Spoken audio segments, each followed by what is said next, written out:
Real scam స్టోరీని web series లో తీయాలని మీకు ఎందుకు అనిపించింది? ఓపెన్ గా చెప్పాలంటే ఆ పాయింట్ మీద అంత ఇంట్రెస్టింగ్ స్టోరీ ఏం లేదు. లాస్ట్ 10 years అయినా ఇప్పుడు ఎవరు కూడా దాని మీద ఒక్క సిరీస్ కూడా ఎందుకు తీయలేదంటే దాని మీద అంత ఇంట్రెస్టింగ్ స్టోరీ ఏం లేదు. బేసిక్గా మనం రియల్ క్రైమ్ స్టోరీస్ కానీ లేకపోతే సస్పెన్స్ థ్రిల్లర్స్ కానీ మనం ఎక్కువ మలయాళంలో చూస్తాము, ఇంకా కొంచెం బాలీవుడ్లో కూడా చూస్తాము. తెలుగులో రియల్ స్కామ్ ని వెబ్ సిరీస్ లాగా తీయాలని అసలు మీకు ఎట్లా అనిపించింది? 14 to 18 బ్యాచ్ లో ఉన్న ప్రతి బీటెక్ స్టూడెంట్ కి వాడు ఖచ్చితంగా 251 రూపీస్కి స్మార్ట్ ఫోన్ బుక్ చేసే ఉంటాడు. ఎందుకంటే ఒక స్కామ్ స్టేట్ లెవెల్లో జరిగింది టచ్ చేసి కాంటెంట్ డెవలప్ చేయడానికి చాలా ఆలోచిస్తారు. అలాంటిది మీరు టచ్ చేసిన సబ్జెక్ట్ నేషనల్ లెవెల్లో జరిగిన స్కామ్ సబ్జెక్ట్. సో ఏమైనా కాంట్రవర్సీస్ అవ్వడం కానీ లేకపోతే ఎవరైనా మీకు కాల్స్ చేయడం కానీ ఇలాంటిది ఏమైనా జరిగిందా? ఓపెన్ గా చెప్పాలంటే ఈ స్కామ్ లో ఏదైతే కాంట్రవర్సీ పబ్లిక్ ఎక్స్పోజర్ ఉందో అది కంప్లీట్లీ ఫాల్స్. హే ఎవ్రీవన్, అందరికీ నమస్కారం. నేను మీ యాంకర్ అమల. వెల్కమ్ టు ఏవా మీడియా. సో ఆజాదీ 501 ఒక రియల్ స్కామ్ స్టోరీని తీసుకొని ఇంత అద్భుతంగా రైటర్, డైరెక్టర్ అండ్ ఎడిటర్ గా పనిచేసిన శివతేజ గారు ఇవాళ మనతో ఉన్నారు. Hello sir. హలో. ఎలా ఉన్నారు? బాగున్నారా? All good. First of all చాలా క్యూరియస్ క్వశ్చన్, రియల్ స్కామ్ స్టోరీని వెబ్ సిరీస్ లో తీయాలని మీకు ఎందుకు అనిపించింది? రైటింగ్ స్టేజ్ లో మేము అనుకున్నాం ఏదైనా యూనిక్ పాయింట్ మీద తీద్దామని. సో అప్పుడు నాకు ఇది బీటెక్ టైంలో ఇది నేను ఎక్స్పీరియన్స్ అయినా. నేను కూడా ఫ్రీడమ్ 251 స్కామ్ దాంట్లో ఒక 251 రూపీస్ కట్టి అది రాకుండా అది అయింది నేను మా ఫ్రెండ్స్. సో సమ్వేర్ ఒక రోజు వన్ ఆఫ్ మై జూనియర్ తను కూడా దీనికి కో రైటర్ వంశీ అని మేము డిస్కషన్లో ఉన్నప్పుడు అనుకున్నాం ఈ పాయింట్ మీద తీద్దాము అని. సమ్వేర్ ఆ పాయింట్ మీద చాలా ఓపెన్గా చెప్పాలంటే ఆ పాయింట్ మీద అంత ఇంట్రెస్టింగ్ స్టోరీ ఏం లేదు. అంటే మీరు లాస్ట్ 10 years అయినా ఇప్పుడు ఎవరు కూడా దాని మీద ఒక్క సిరీస్ కూడా ఎందుకు తీయలేదంటే దాని మీద అంత ఇంట్రెస్టింగ్ స్టోరీ ఏం లేదు. బట్ మాకు అనిపించింది ఓకే ఇది బేస్ తీసుకొని కంప్లీట్ గా దీని మీద చేద్దాము, దీంట్లో జరిగిన ఇన్సిడెంట్స్ అన్నిటిని కూడా చూపిస్తూనే ఎట్ ద సేమ్ టైం చేద్దామని అనుకొని అలా అనుకున్నప్పుడే ఫ్రీడమ్ 251 స్కామ్ ని చేద్దాము. బట్ ఇదే పేరు వద్దని ఫ్రీడమ్ ని ఆజాదీ చేసినాం, 251 ని 501 చేసినాము. సో అట్లా స్టార్ట్ అయింది అనమాట. కాస్ట్ విషయానికి వస్తే సాయి తేజ గారు యాక్టింగ్ తో అసలు ఎవరు ఎక్స్పెక్ట్ చేయరు. ఆయన అన్ని ప్లాట్ ట్విస్ట్ ఉంటే అన్ని లేయర్స్ ఉన్న క్యారెక్టర్ అసలు. సో మీరు కాస్ట్ ని ఎలా డిసైడ్ అయ్యారు? అంటే వీ హావ్ హర్షవర్ధన్ గారు, గీతా గారు, శశాంక్ గారు, ఇలా ఒక మంచి మంచి కాస్ట్ ని మీరు డిసైడ్ చేశారు. సో అంటే మీరు స్టోరీ రాసేటప్పుడే మీరు వీళ్ళు అని అనుకున్నారా? స్టోరీ రాసిన తర్వాత వీళ్ళని పిక్ చేద్దామని అనుకున్నారా? ఫస్ట్ కంప్లీట్ స్క్రిప్ట్ అనేది అయిపోయింది. అట్లీస్ట్ ఒక 6 months కూర్చొని స్క్రిప్ట్ అయిపోగొట్టిన తర్వాత స్టార్ట్ చేసాం అసలు ఎవరు అని. మెయిన్గా వీడి గురించే ఫస్ట్ ప్రైమరీగా అనుకున్నప్పుడు మా ప్రొడ్యూసర్ రచనా వదిన. సో తను ఒకరోజు ఈయన ప్రొఫైల్ ఈయన గాయం చేసేసావని ఈయన సాంగ్ ఉంటుంది, సూపర్ హిట్ సాంగ్ అది. సో నాకు పంపిస్తే నేను అనుకున్నా పర్ఫెక్ట్ ఉన్నాడు, బేసికలీ మామూలు కొంచెం జూనియర్ ప్రభాస్ లెక్క ఉంటాడు. సో పర్ఫెక్ట్ ఉన్నాడు చూడడానికి, ఈయనైతే సెట్ అయిపోతారని ఫిక్స్ అయిపోయి అట్లా ఫస్ట్ తేజ గారిని మేము ఫైనల్ చేసుకున్నాం అనమాట. వన్స్ తేజ గారు వచ్చిన తర్వాత దెన్ నెక్స్ట్ మేము ఫైనల్ చేసింది గీతా మేడం గారు. ఎందుకంటే ఈ సిరీస్ లో మీరు చూస్తే మదర్లో చాలా న్యాచురల్ ఉంటుంది.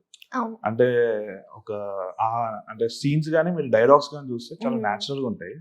ఉన్నప్పుడు మేము ఏమనుకున్నామంటే ఓకే సమ్ పర్ఫార్మర్ ఎలా ఉండాలంటే మన మదర్ లాగా మనం అలా అనిపించాలనుకున్నప్పుడు నాకు ఇమ్మీడియట్ గా తరుణ్ భాస్కర్ సార్ వాళ్ళ మదర్ గీతా మేడం చాలా రిలేటబుల్ ఉంటుంది మేడం.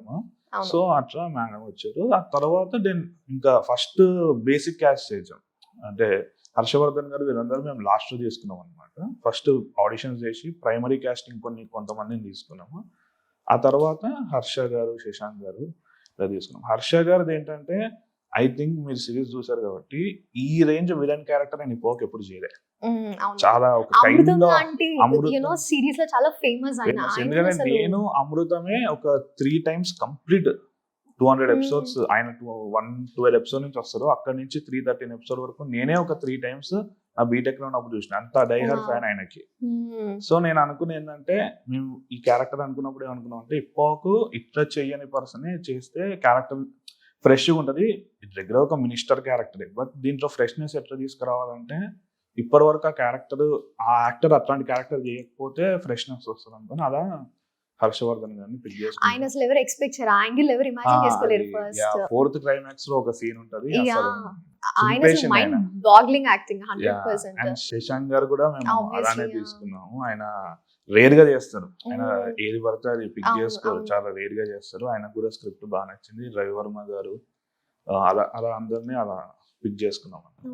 యాక్చువల్లీ మీ సిరీస్ లో నేను ఒక 2 డిఫరెంట్ థింగ్స్ నోటీస్ చేశాను. ఒకటి ఎక్సలెంట్ ఆల్రెడీ ఎస్టాబ్లిష్డ్ యాక్టర్స్ ని Yeah. తీసుకున్నారు, ఇంకొకటి మొత్తం ఫ్రెషర్స్ ఉన్నారు. Yeah. అంటే నాకు తెలిసి వాళ్ళకు కూడా ఇదే డెబ్యూ అయి ఉంటుంది. Yeah, సో ఖచ్చితంగా. మీరు డెబ్యూ క్యారెక్టర్స్ ని ఎలా చూస్ చేసుకున్నారు? ఎస్పెషల్లీ చాలా డెప్త్ ఉన్న క్యారెక్టర్స్, పటేలా క్యారెక్టర్ గానీ లేకపోతే శ్రీకాంత్ అనే క్యారెక్టర్ గానీ వాళ్ళని ఎలా డిసైడ్ చేశారు? పటేలా అనేటోడు వాడు చాణక్య పేరు, అది నా ఫ్రెండే అన్నమాట. ఓకే, సో మీకు సిరీస్ లో జిత్తు పటేలా ఎట్లుంటారో బయట నేను అట్లుంటాము, వాడు నా Okay. ఫ్రెండే. సో నేను రైటింగ్ స్టేజ్ లోనే అనుకున్నా ఈ క్యారెక్టర్ కి పర్ఫెక్ట్ ఉంటాడు, నువ్వు రావాలని. వాళ్ళతోని రైటింగ్ స్టేజ్ లో ఫస్ట్ అసలు నాకు తెలిసి తేజాబయ్య కంటే కూడా ముందు డిసైడ్ అయిన ఫస్ట్ యాక్టర్ పటేలా. ఓకే. సో పటేలా అనేది ఫస్ట్ డిసైడ్ అయిపోయిండు, అండ్ వాడు ద బెస్ట్ ఇచ్చాడు. సో అండ్ శ్రీకాంత్ బ్రో కూడా అట్లనే, శ్రీకాంత్ క్యారెక్టర్ చేసింది ప్రశాంత్ అని ఉంటాడు. సో ఆయన కూడా అంటే ఆయనని నేను ఒక షార్ట్ ఫిల్మ్ లో నేను దానికి ఎడిటర్ని, ఓకే, అలా ఆయన నాకు తెలుసు అనమాట. ఆ తర్వాత ఇంకో షార్ట్ ఫిల్మ్ సేమ్ ఎడిటర్, రెండు ర్యాండమ్ గా జరిగినప్పుడు ఆయన యాక్టింగ్ నాకు బాగా నచ్చింది అప్పుడు. సో ఇన్వెస్టర్ అనే క్యారెక్టర్ కి అతను చాలా పర్ఫెక్ట్ ఉంటారు అనుకొని అలా ఆయన్ని పుల్ చేసుకున్నాము. బేసిక్ గా మనం రియల్ క్రైమ్ స్టోరీస్ కానీ లేకపోతే సస్పెన్స్ థ్రిల్లర్స్ కానీ మనం ఎక్కువ మలయాళంలో చూస్తాము, ఇంకా కొంచెం బాలీవుడ్ లో కూడా చూస్తాము. తెలుగులో రియల్ స్కామ్ ని వెబ్ సిరీస్ లాగా తీయాలని అసలు మీకు ఎట్లా అనిపించింది? అదే ఇక్కడ స్పేస్ ఉంది, ఇక్కడ ఎక్కువ ఎవరు తీయలేదు కదా, సో అందుకనే మనం తీస్తే వర్కౌట్ అవుతుంది. అండ్ ఫ్రీడమ్ 251 స్కామ్ కి ఎఫెక్ట్ గానీ బీటెక్ స్టూడెంట్ అయితే నాకు వరకు లేదు. 14 to 18 బ్యాచ్ లో ఉన్న ప్రతి బీటెక్ స్టూడెంట్ కి వాడు ఖచ్చితంగా 251 రూపీస్ కి స్మార్ట్ ఫోన్ బుక్ చేసే ఉంటాడు. ఎందుకంటే మా కాలేజ్లోనే మస్తు మంది బుక్ చేసుకోనండి, అది రాలేదు. సో ఇది రిలేటబిలిటీ ఎక్కువ ఉందని చేసాము. సమ్వేర్ మేము మీకు రివీల్ చేయొచ్చు, 4th ఎపిసోడ్ లో మేము we are connected an other scam. Correct. So దానికి కూడా అంతే, స్టూడెంట్స్ అనేటోళ్ళు ఖచ్చితంగా దీనికి రిలేట్ అవుతారు. మేజర్ గా స్టార్ట్ అయింది కూడా అప్పుడే అని చెప్పేసి, సో ఈ రిలేటబిలిటీ ఫ్యాక్టర్ ఎక్కువ ఉంది దీంట్లో. సో ఉంది at the same time scam subjects అనేది ఇప్పుడు ఒక్కటి కూడా రాలేదు తెలుగులో. తెలుగులో అయితే ఇప్పుడు లక్కీ భాస్కర్ కానీ కొన్ని ఫిలిమ్స్ వచ్చినా ఫుల్ ఫ్లెడ్జ్డ్ స్కామ్ సబ్జెక్ట్స్ అనేది ఇప్పుడు రాలేదు. సో స్పేస్ ఉంది, at the same time we can give our first attempt అని చేసాము. First attempt super successful attempt obviously. ఒక్కొక్క ఎపిసోడ్ ఒక్కొక్క ప్లాట్ ట్విస్ట్ అన్నమాట. సో మీకు పర్సనల్ గా నచ్చిన ఒక సీన్ కానీ లేకపోతే ఒక మీకు పర్సనల్ గా హార్ట్ కి okay this is the best అనిపించిన ఒకటి ఏదన్నా మాకోసం? సిరీస్ మొత్తం నాదే కాబట్టి అన్ని నచ్చుద్ది. ఓకే, యా బేసికల్లీ అయితే 5th climax is my favourite. 5th episode climax అది నేను అస్సలు రివీల్ చేయలేను, one of the important twist ఉంటుంది అక్కడ. సో అది రైటింగ్ లెవెల్లోనే, అంటే నాకే క్యారెక్టర్ రాస్తున్నప్పుడు నాకే ఒక చిన్న వచ్చింది, అరే ఈ క్యారెక్టర్ ఏదో ఉంది అని. సో రైటింగ్ లెవెల్లో నాకు మస్తు అనిపించింది. ఇంకా తీసినప్పుడు అంత క్రేజ్ అనిపించింది. 5th క్లైమాక్స్ నా ఫేవరెట్. మాకు కూడా స్క్రీన్ మీద చూస్తున్నప్పుడు especially that climax was out of nowhere అన్నమాట. ఎక్స్పెక్ట్ కూడా చేయరు. ఖచ్చితంగా ట్విస్ట్ అయితే చాలా మంది చాలా మెసేజెస్ వచ్చాయి అన్నమాట. So 5th climax is my favourite. నేను యాక్చువల్లీ మీ యాక్టర్స్ ఇన్స్టాగ్రామ్ చూస్తున్నప్పుడు ఒక యాక్టర్స్ పోస్ట్ లో చూసాను that this took 3 years for you అని. So why is it 3 years? 3 years అదే బేసికల్లీ చిన్న ప్రాజెక్ట్స్ మెయిన్ బడ్జెట్ ఇష్యూసే ఉంటాయి. మేము ఒక ప్రైమరీగా ఓ బడ్జెట్ అనుకొని దిగాం. లైక్ ప్రొడ్యూస్ చేసింది మా బ్రదర్ ప్రణీత్ అన్న అని, ఇంకా మా సిస్టర్ లో రచన వదిన, వీరిద్దరే అనమాట. Okay okay. సో వాళ్ళు నాకు ఫ్యామిలీ ఫ్రెండ్స్. సో మేము ఏదో వాళ్ళ నా ప్యాషన్ నచ్చి నేను వాళ్ళతో తిరిగి నచ్చి ఏదో అనుకుని అలా స్టార్ట్ చేసాం. మేము అనుకున్న బడ్జెట్ ఒకటి, యాక్చువల్లీ ఇదేం పెద్ద బడ్జెట్ కూడా కాదు. మేము ఫైనల్ ప్రోడక్ట్ కంప్లీట్ చేసిన అరౌండ్ 1.3 CR ఆ రేంజ్ లోనే ఫైనల్ ప్రోడక్ట్ కంప్లీట్ చేసాము. బట్ దానికి కూడా మాకు చాలా టైం పట్టింది, ఎందుకంటే మేము ఇంకో తక్కువ బడ్జెట్ లో తీద్దామని స్టార్ట్ చేసాం. బట్ ఎదిగే కొద్దీ అర్థమైంది చిన్న బడ్జెట్ లో కావట్లేదు ఇది అని. సో అట్లా budget issues, main budget issues వల్లనే లేట్ అయినాయి. యాక్టర్స్ కానీ ఎవ్రీ వన్ నాకు పిచ్చ సపోర్ట్. హర్ష గారు, గీతా మేడం, మెయిన్ గా తేజ బ్రో, వీళ్ళు ఒక్క సైడ్ నుంచి నాకు ఇష్యూ లేదు. మా సైడ్ ఇష్యూ వచ్చిందల్లా బడ్జెట్ ఏంటంటే ఒక సడన్ గా పెరిగేసరికి మాకు కూడా ఎలా అడ్జస్ట్ చేయాలో తెలియదు. మెయిన్ బడ్జెట్ ఇష్యూస్, అంతకుమించి ఏం లేదు అనమాట. ఫైనల్లీ రిలీజ్ అయిపోయి సూపర్ సక్సెస్ఫుల్ గా ట్రెండింగ్ లో ఉండి ఆడియన్స్ అంతా ఫుల్ ఎంజాయ్ చేస్తున్నప్పుడు what is that feeling like? Enjoy చేస్తున్నారు, నాకు బాగా అనిపిస్తుంది. ఎందుకంటే నాకు ర్యాండమ్ మెసేజ్ చాలా వస్తున్నాయి. అంటే నేను డైలీ ఇన్స్టాగ్రామ్ లో పోస్ట్ చేస్తున్నాను. మెయిన్ గా కొంతమంది పేజ్ అడ్మిన్స్ అట్లా చాలా మెసేజ్ వస్తున్నాయి. నాకేంటంటే ఇది సరిపోదు, ఇంకొంచెం అది ఇంకా బజ్ అది సమ్వేర్ ఇట్ షుడ్ క్రియేట్ అట్లా. ఎట్లా అంటే అట్లీస్ట్ ఒక 10 members లో 4 members కైనా రీచ్ అవ్వాలి. ఇప్పటికి 1-2 దగ్గర ఉంది. 4 to 5 members కైనా రీచ్ అవ్వాలి అనేది చేస్తున్నాం. ఈ ఇంటర్వ్యూ తర్వాత 10 లో 9 మెంబర్స్ చూస్తారు అండ్ డెఫినెట్ గా 9 మెంబర్స్ కి నచ్చుతుంది. టాకింగ్ అబౌట్ సాయి తేజ గారి క్యారెక్టర్, ఫుల్ లవర్ బాయ్ లాగా ఉంటారు ఆయన చూడడానికి. అలాంటి ఆయన తీసుకుని వెళ్ళి మీకు ఇలాంటి క్యారెక్టర్ అసలు ఎలా ఇవ్వాలనిపించింది? అంటే నేను చెప్పాను కదా, హర్ష గారు నాకు మెయిన్ గా యాక్టర్స్ ని ఎట్లా పిక్ చేసుకుంటా అంటే, వీళ్ళు ఇప్పటి వరకు ఇది చెయ్యని వాళ్ళు అయితేనే నాకు వర్కౌట్ అవుతారు. సో దట్ ఆ క్యారెక్టర్ వాళ్ళ మీద ఫ్రెష్ అనిపించేస్తుంది. సో నా మేజర్ చూసింగ్ ఆఫ్ క్యారెక్టర్స్ ని అట్లనే చూస్ చేసుకుంటా. సో అందుకనే తేజ భయ్య అప్పటి వరకు అన్ని పిల్లగాడు, సో కంప్లీట్ లవ్ స్టోరీస్ అవి వాటి మీదే చేసినా కాబట్టి ఈయనని ఇంకోలా చూపిస్తే ఈయనకి వర్కౌట్ అవుతుంది అండ్ నాకు కూడా క్యారెక్టర్ లో ఆయనకి ఫ్రెష్ అనిపిస్తారు. మేజర్ గా క్యారెక్టర్ అనేది ఫ్రెష్ అనిపించాలంటే ఆయన అప్పటి వరకు అది చేసి ఉండవు అది. సో అందుకనే తేజ గారిని పిక్ చేసుకున్నాను. ఇందులో మీరు ఫేస్ చేసిన డిఫికల్ట్ మోస్ట్ ఓకే ఈ సీన్ షూట్ చేయడానికి మాకు చాలా టైం పట్టింది, or this was the most difficult scene అనేది మేజర్ గా అయితే కాకినాడ పోర్ట్. ఓకే, అసలు అది దాని వెనుక జరిగిన స్టోరీ అది ఇంకో 2 episodes వస్తుంది.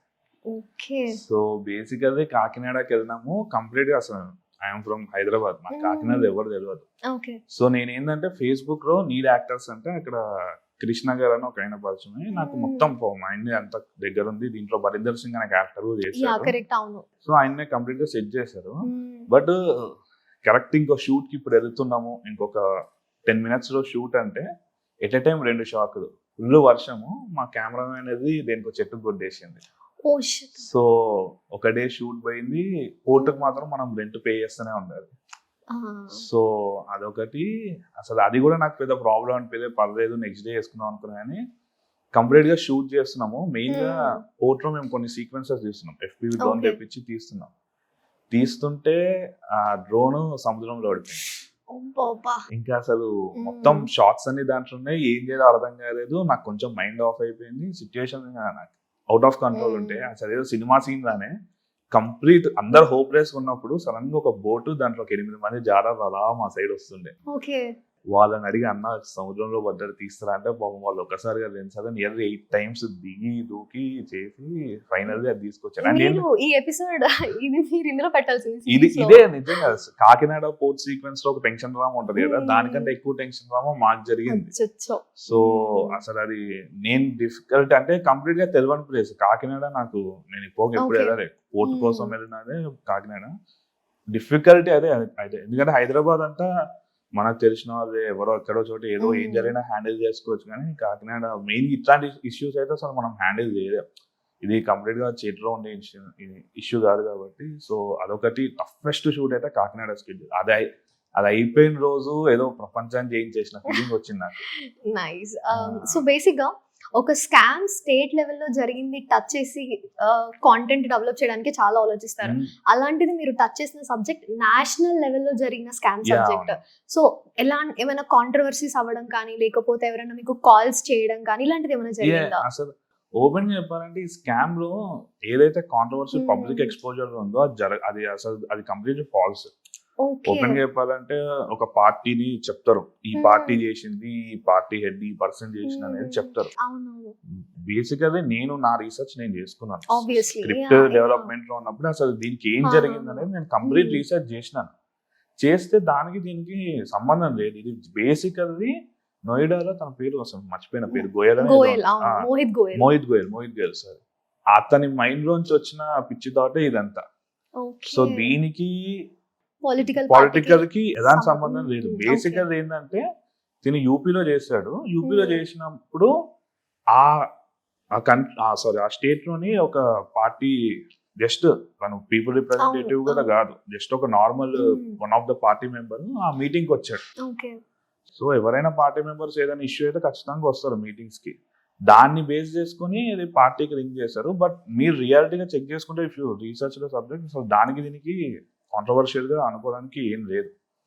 సో కానీ ఇంకా జనాల మైండ్ లో ఏముంటది, వాళ్ళు ఏమనుకుంటారు అనుకుంటారు. కానీ రియాలిటీలో అయితే దానికి దీనికి ఏం కనెక్షన్ లేదు.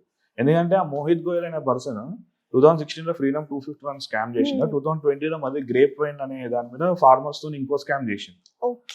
His mind set is like that. వాడు ఎట్లయినా చేస్తూనే ఉంటాడు, దానికి గవర్నమెంట్ తో సంబంధం లేదు, వాడి మైండ్ సెట్ అట్లుంది. సో ఆ మైండ్ సెట్ లో ఉన్న కొన్ని క్యారెక్టరైజేషన్స్ ని, కొన్ని గ్రే షేడ్స్ ని ప్లస్ ఒక మిడిల్ క్లాస్ పర్సన్ ని, ఈ రెండింటిని రింగ్ చేసి ఈ క్యారెక్టర్ ని డెవలప్ చేసుకున్నాం, జిత్తు అనే క్యారెక్టర్ ని.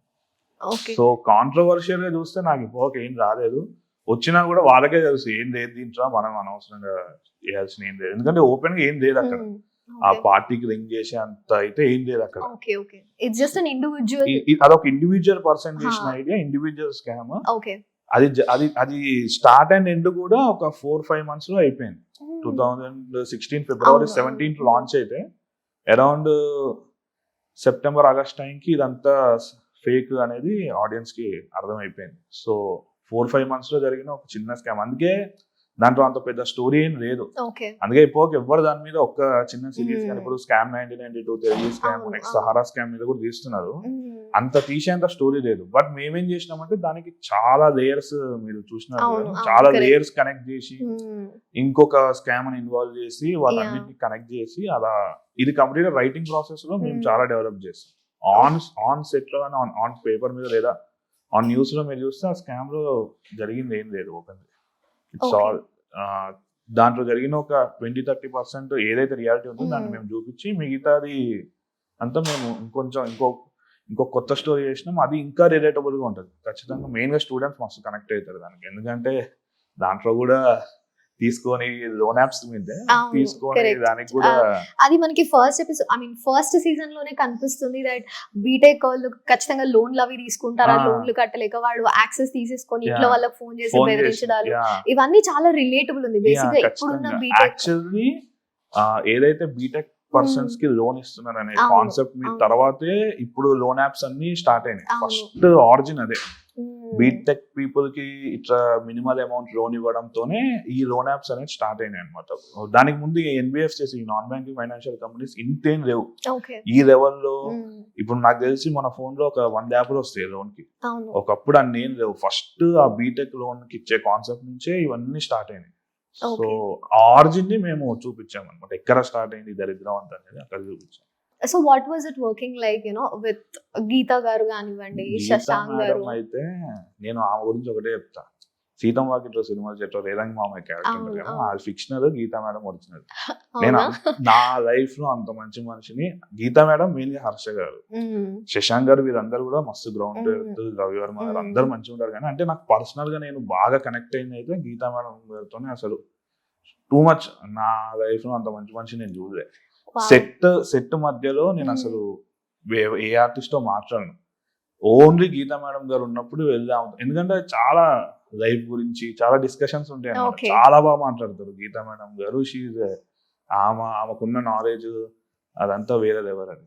సో తను చాలా క్రేజీ క్యాండిడేట్. అండ్ హర్ష గారు అంటే వాళ్ళతో మనం పర్సనల్ కూడా అటాచ్ అవ్వచ్చు. సో ప్రొఫెషనల్ గానే నాకు మిగతా వాళ్ళందరూ ప్రొఫెషనల్ గా వెరీ గుడ్ ఫ్రెండ్స్. పర్సనల్ గా కూడా నేను మెయిన్ యాక్టర్స్ కొంచెం అటాచ్ అయింది గీతా మేడం గారితో మెయిన్ గా, తర్వాత కొంచెం హర్ష గారి క్యారెక్టర్ గురించి కూడా వస్తే, ఆయన స్క్రీన్ మీద చూస్తున్నంతసేపు కూడా మాకు అమృతం హర్ష గారు గుర్తురావట్లేదు. అసలు ప్రాపర్ విలనిజం, ఆ రా ఎమోషన్స్, ఆ ఎక్స్ప్రెషన్స్ అసలు చాలా చాలా రియలిస్టిక్ గా చేశారు హర్ష గారు. హర్ష గారు ఎట్లా అంటే రివ్యూస్ లో కూడా వచ్చింది ఏంటంటే, వై హర్ష గారు is most dependable actor of Tollywood అనేది ఈ సిరీస్ లో మీకు కొన్ని సీన్స్ చూస్తే తెలుస్తుంది అనేది ఒక రివ్యూవర్ ఇచ్చారు. నిజంగా ఆయన ఎట్లా అంటే ఏదైనా ఇట్లా ఉసరేది లెక్క ఏదైనా వచ్చేస్తారు ఆయనకి.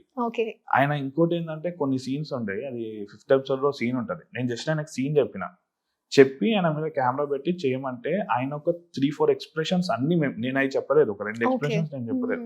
అది నాకు ఎంత వెళ్ళిపోయిందంటే ఎడిట్ లో మ్యూజిక్ కోసం మస్తు వెళ్ళిపోయింది. సో ఆయనకి అంత లెవెల్ ఆఫ్ నాలెడ్జ్ ఉంటుంది అనమాట. సో ఈ సీన్ కి మనం ఎంత ఎక్స్ప్రెషన్ ఇవ్వచ్చు, దీనికి మ్యూజిక్ లో ఎట్లా వెళ్ళిపోతుంది, ఎడిట్ లో ఎట్లా వెళ్ళిపోతుంది అనేది ఆయనకి బాగా క్లారిటీ ఉంటుంది. సో ఆయన ఎంత 2000 నుంచి ఉన్నారు, ఏ క్యారెక్టర్ ఇచ్చినా అసలు నాకు తెలిసి మనం మలయాళం యాక్టర్స్ కొంతమంది ఉంటారు, తెలుగులో ఆ మలయాళం రేంజ్ యాక్టింగ్ పర్ఫార్మెన్స్ ఉన్న పర్సన్ అయితే నాకు హర్ష గారు. సో సూపర్ యాక్టర్ ఆయన.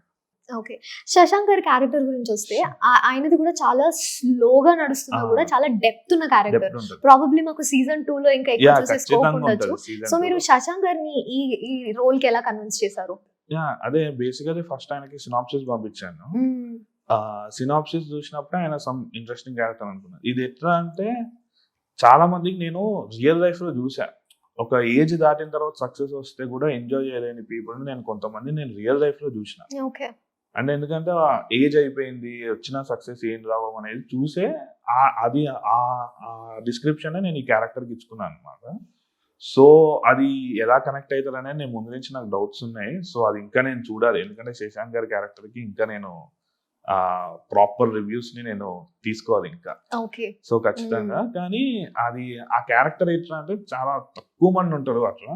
మెయిన్ గా ఈ గవర్నమెంట్ ఎగ్జామ్స్ ప్రిపేర్ అయ్యే వాళ్ళు 30 to 33 వరకు ఎఫర్ట్ పెడుతూనే ఉంటారు.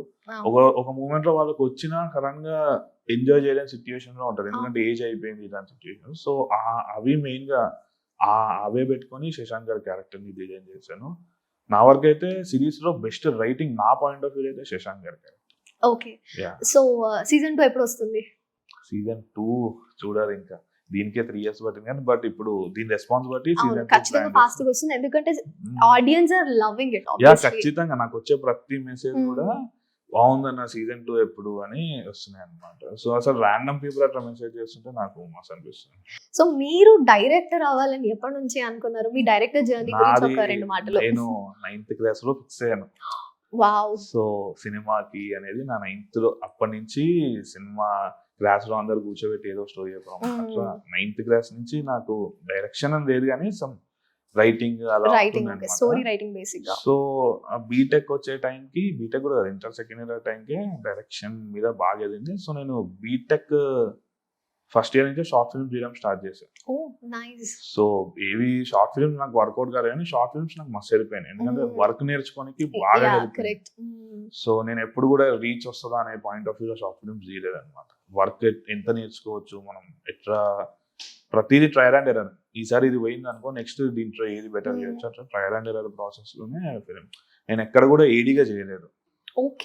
నేను it was my debut project. నేను డైరెక్ట్ షార్ట్ ఫిల్మ్ తీసాను. తర్వాత ఒక 2 years కోవిడ్ టైంలో ఒక 2 years కంప్లీట్ గా బ్రేక్ తీసుకొని యూట్యూబ్ పెట్టి అట్లీస్ట్ ఒక 20-24 క్లాసెస్ ఉంటాయి, ఛానల్స్ ఉంటున్నాయి. స్టూడియో బైండర్ అని, ఫిల్మ్ గిక్స్ అని, ఇంకోటి కినోసాపినా, ఇంకోటి ఉంటుండే అట్లా పరచూరి గోపాలకృష్ణ గారిది, అట్లా చాలా ఛానల్స్ ఉంటుండే. ఒక 20-24 ఛానల్స్ పెట్టుకొని డైలీ చూస్తుండే. సో అది చూసిన తర్వాత కాన్ఫిడెన్స్ వచ్చి అప్పుడు ప్రాజెక్ట్ చేద్దామని ఇది స్టార్ట్ చేస్తాను. ఓకే. సో డెబ్యూ డైరెక్టర్ గా ఇంత మంచి సక్సెస్ఫుల్ వెబ్ సిరీస్ తీశారు, మొత్తం కంప్లీట్ అయిపోయి ఆహాలో లాంచ్ అయిపోయి, ఇప్పుడు మీకు ఆ ఫీలింగ్ ఎలా ఉంది? అదే చెప్తున్నా కదా, ఇప్పటికైతే చాలా బాగుంది. ఎందుకంటే అసలు మెయిన్ గా కొంతమంది పేజ్ అడ్మిన్స్ మెసేజ్ చేస్తున్నారు. నేను అసలు నా పొద్దున్న చేసి నేను ఇన్స్టాగ్రామ్ లో ఉంటాను. So Insta page admins message చేయడం, నాకు 2-3 చేయడం, మెహర్ నోల్ అని ఒక పేజ్ ఉంటుంది, ఆయన కూడా చాలా బాగుంటుంది అని మెసేజ్ చేశారు. సో అట్లా చేయడం నాకు బాగా నచ్చింది. ఏంటంటే ఇంకా చెప్పిన 10లో 1 or 2 దగ్గర ఉంది, ఇప్పుడు నేను 4 or 5 దగ్గరకైనా దీన్ని పుష్ చేసి తీసుకెళ్ళాలి. So that was my next target. అంటే సో మీరు డెబ్యూ డైరెక్టర్ గా స్టార్ట్ చేసినప్పుడు ఫస్ట్ టైం ఫ్రేమ్ లో హర్ష గారిని చూసినప్పుడు కానీ, లేకపోతే శశాంక్ or గీత గారిని చూసినప్పుడు మీకు ఎట్లా అనిపించింది? ఫస్ట్ ఫ్రేమ్ ఈ సిరీస్ కి అదేదో అంటే లేడీస్ తో స్టార్ట్ చేస్తే మంచిది అన్నట్టు, గీతా మేడం గారి ఫస్ట్ ఫ్రేమ్ మేము తీసింది శుభసూచకం అన్నట్టు. అంటే మేడం పాజిటివిటీ మాకు వర్కౌట్ అయింది. గీతా మేడం గారు అలా ఫస్ట్ ఓపెనింగ్ సీన్ అలా ఇడ్లీ తీసేది ఉంటుంది, సో అది ఫస్ట్ ఫ్రేమ్ అన్నమాట. సో ఫస్ట్ చేసినప్పుడు ఆ లైటింగ్ అంటే అప్పుడు నేను షార్ట్ ఫిల్మ్ తీస్తుండే, ఆ లెవెల్ స్కేల్లో అట్నుంచి ఒక గోడాక్స్ రేటు 200x ఇట్లా ఇంత లైట్ నాకు తెలియదు. డిఓపి పెట్టి లైట్స్ కింద ట్రాక్ తో ఒక చిన్న మూమెంట్స్ అన్ని చేస్తుంటే చాలా బాగా అనిపించింది. ఆ రోజు మానిటర్ లో ఫస్ట్ టైం మానిటర్ ముందు కూర్చొని యాక్షన్ చేయడం. అంత షార్ట్ ఫిల్మ్స్ ఏముంటది, నార్మల్ కెమెరాలో చూసుకొని మనం యాక్షన్ అది ఇది చెప్తూ ఉంటాము. బట్ ఆ రోజు నాకు చాలా ఫస్ట్ షాట్ అయితే గీతా మేడం ఫస్ట్ షాట్. అంత సీనియర్ యాక్ట్రెస్, అంత టాలెంటెడ్ వాళ్ళని మీరు కాస్ట్ చేస్తూ డైరెక్ట్ చేస్తున్నప్పుడు మీరు నర్వస్ అయ్యారా? నర్వస్ ఎప్పుడు కాదు, నర్వస్ అసలు, ఎందుకంటే అదేందో మరి నాకైతే నర్వస్ అయితే కాలేదు. ఏదున్నా వాళ్ళ దగ్గరికి నరేషన్ ఈయనకి వెళ్ళినప్పుడు నర్వస్ అయినా కానీ వన్స్ సెట్ లోకి వచ్చిన తర్వాత నేను ఎప్పుడు నర్వస్ కాదు. సెట్ ఎప్పుడు నర్వస్ కాదు నేను. సో సెట్ ని మిస్ అవుతారా? మిస్ అవుతా, కానీ ఎట్లయినా ఇంకో తొందరగా ఎట్లా ఏదో స్టార్ట్ చేస్తా. సో ఆజాది చూసిన వాళ్ళు obviously they understand, they love it, and people like me will wait for season 2.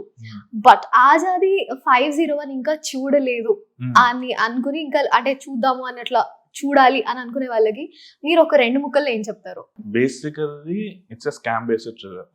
Scam based thrillers అనేవి రియల్ టైమ్ అప్రోచ్ లో తెలుగులో అయితే నాకు తెలిసి చాలా తక్కువ. లక్కీ భాస్కర్ ఒకటి వచ్చింది ఈ టైమ్స్ లో. లక్కీ భాస్కర్ కూడా స్కామ్ 1992 స్టోరీలో ఆయన వన్ ఆఫ్ ద పార్ట్ లో తీస్తారు.